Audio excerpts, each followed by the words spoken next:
Guys, why did you stop wrecking? We miss you so much.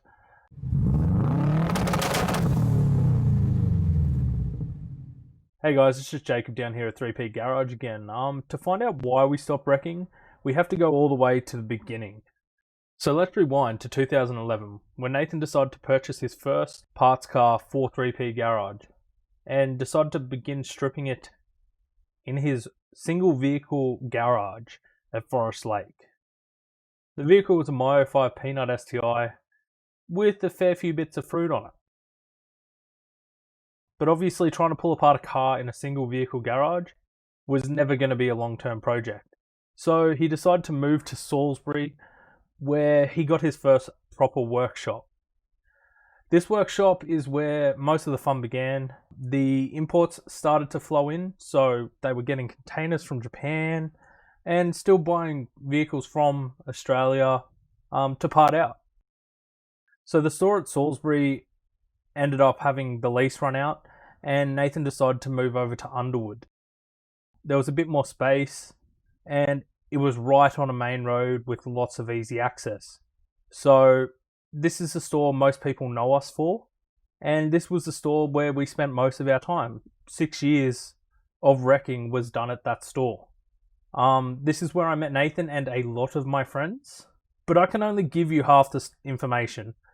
To find out the rest, we're going to have to go to the man himself, the head ninja, Nathan Cito, to shed some light on where 3P came from and why we made the big decision to hang up the boots after 8 years of wrecking. Hi, I'm Nathan. I am apparently the head ninja, but I'd like to take a moment to point out that I'm actually a full body ninja and not just a floating head or a head in a jar if you've seen Futurama. But anyway, so look, Jacob's got a couple of questions here for me, or a few questions, and these are questions that I've been asked, not by him, not just by him, but by a few people over the years, some more recently, especially seeing as we made the decision to stop wrecking. So look, let's start at the top. So the first question is, what was the driving motivation to begin 3P? So the reason that we started 3P was there used to be a guy named Jason. Well, there still is a guy named Jason, but he used to run a business called All Things Subaru. Now, he used to import all his stuff over from Japan and sell it. We tried that for a little while, but that didn't really work for us. We found that it was quicker and easier and a bit more profitable to be able to find cars locally and wreck them, so we stuck with that. But yeah, the reason that we started was because he closed down. And the reason for that was that he got offered a job doing something else, so he was more interested in doing that, so he went and did that for a little while. And yeah, but that left a hole in the market. And this was back in the day of internet forums being a thing and not just shutting down and disappearing like they seem to be now, besides Reddit. But anyway, that's another topic entirely. So back then, everyone on the internet forum RexNet, whenever you asked, where do I get a part for my WRX? Go see Jason at All Things Subaru. Go see Jason at All Things Subaru. Go see Jason at All Things Subaru. And I was one of those people. Like I'm pretty sure I recommended people to go see him.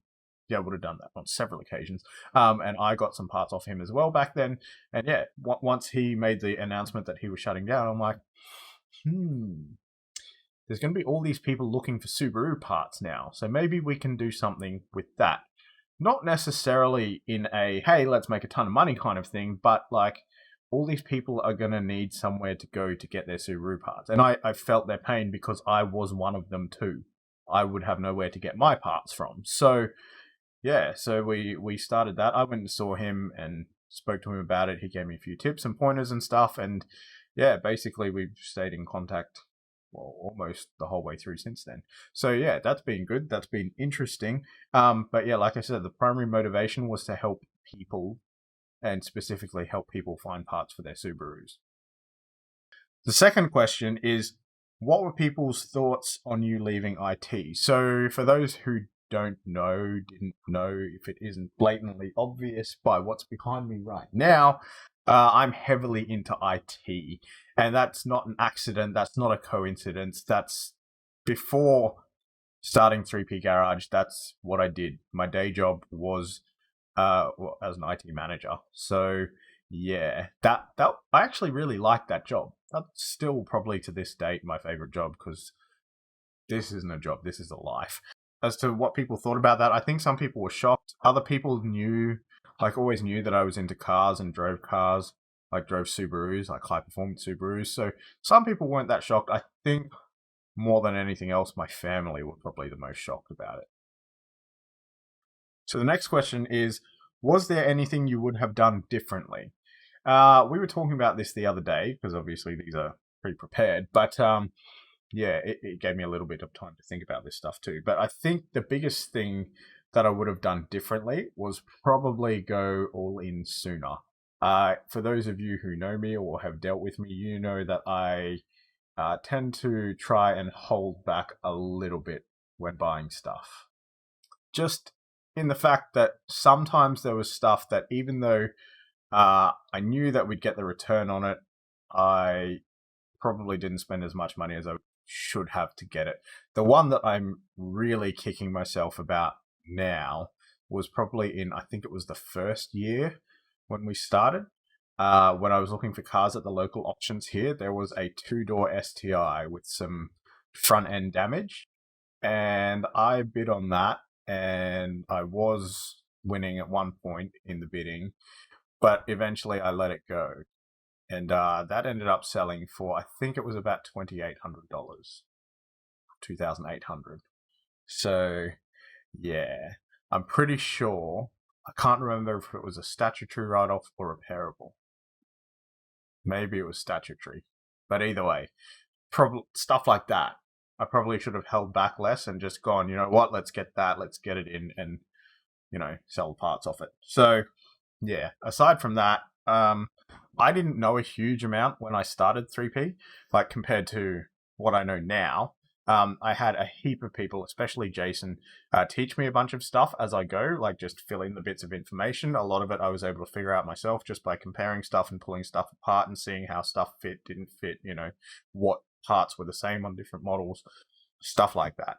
In that sense, I probably couldn't have gone any faster in like getting stuff like done because I had to learn at the same time, which was interesting. Let's go with interesting. But for me, that works. That tends to be the way I work, just jumping head in and going at it. So, yeah. So the main question is, why did you decide to stop wrecking? Obviously, this has only come up more recently because we only announced that back in November last year. But when push comes to shove, really, it was just there was not enough cars available anymore to keep doing what we did. We could have gone further afield to look for them, like got them from further away, but and probably paid more money for them. But at the same time, there was less cars available. The price of cars was going up. Obviously, if we have to get them from further away, we're going to pay more money in transport, and it's going to take us longer to get there and get back. We're not talking a short drive here either. We're talking maybe like an extra hour to go get the thing. So instead of, say, going to the Gold Coast, we'd have to go south of the border and go somewhere else. And if we drive all the way there and find out the car's no good, then we come back. Or if we had to pay more for it than we're used to, like I said, people wanting to pay less for parts. So it just wasn't really mathematically working out anymore. We had a few things go wrong too. Like it wasn't all smooth sailing at any point. There were always like problems, and there always is problems because that's just the way life works. But usually we dealt with them and get on with it and got through it. But like there was a few things like they just lined up and we're like, you know what? We've had enough. We've done well. We can't get the stock anymore. People aren't paying as much as they used to. Let's do something different. So yeah, that's pretty much why we stopped wrecking. There are some parts of it that I miss still, like mostly being able to provide good parts at good prices. That's probably the part that I miss the most, and seeing like how happy people are when they get those, or being able to provide the solution to the problem that they'd been having for ages and nobody else could help them. We're still trying to carry that bit on, but we don't get as much opportunity to do that without having them come to us to look for the parts first. And the final question is, what were people's thoughts on returning to IT? Well, most people now didn't know that I was in IT to begin with. So I think that came as a surprise to some people, but it was a gradual thing. So I guess I don't really know. I haven't actually got anyone's opinion. Jacob, what's your opinion on me returning to IT? My thoughts on Nathan returning to IT was more of a positive thing. You could tell that the IT was where his heart and soul was. Um, After the few issues he mentioned before had happened, you could definitely see that he'd lost the drive for the parts cars.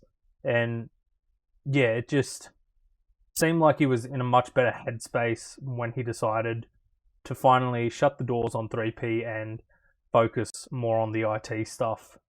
Um, I kind of miss the wrecking side, but as you guys have probably gathered, I don't mind being in front of a camera. Well, actually, on that note too, my wife Sharissa actually noticed that since going back to IT, she says that I seem happier. So that's a thing. Maybe we made a move in the right direction. That being said, though, moving back into IT is a very broad field. There's so many different things you could do, and I feel like we're still kind of finding our feet in that. But yeah, we're getting there. So heading back into the IT side of things, the focus is to still, no matter what we do, is still to help people. So in that regard, we've got our Tuesday night tech happy hour live streams where we answer your tech questions 100% for free. And we're producing videos to be released every Friday. At least that's the plan. So yeah, in the hope that, again, that will help you guys. Thanks for that, Nathan. Make sure, guys, to join us Thursday nights at 7:30 p.m. for our 3P Garage live on Facebook or Twitch, where we talk cars, Subarus mostly. We get a little off tangent sometimes, and we like having people comment and sharing the fun on a Thursday night. Or if you're more into computers and the IT side of stuff, kind of like what Nathan's doing, more of information of what Nathan's doing these days, join us at 7 p.m. on Tuesdays for the Tech Happy Hour over on the Dot Mill on Facebook or YouTube, where we answer your tech questions. And if you like this kind of content, please like, comment, subscribe, and let me know how I'm going. And yeah, share it around if you'd like. Links for the Facebook pages, the YouTube pages, and all that kind of stuff will be down below. Hope to see you guys next time. Have a good one. See yous.